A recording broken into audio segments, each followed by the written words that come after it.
बिनविरोध निवडून आल्यानं काहींना मिरची लागतीये, तुमको मिरची लगी तो मैं क्या करू, फडणवीसांचा टोला.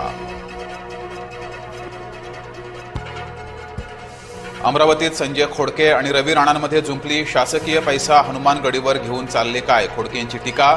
राजकारणात देवाला तरी सोडा, राणांचा पलटवार.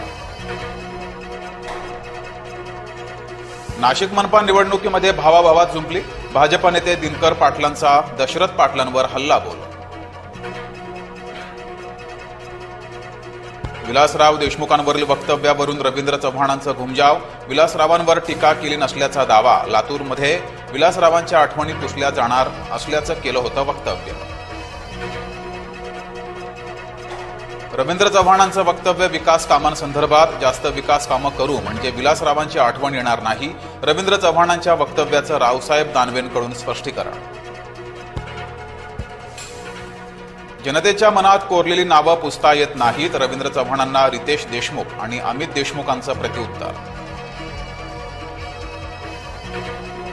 अजित पवारांनाही सावरकरांचे विचार मान्य करावेच लागतील. सोबत याल तर तुमच्या बरोबर, न याल तर तुमच्याशिवाय, आशिष शेलारांनी ठणकावलं.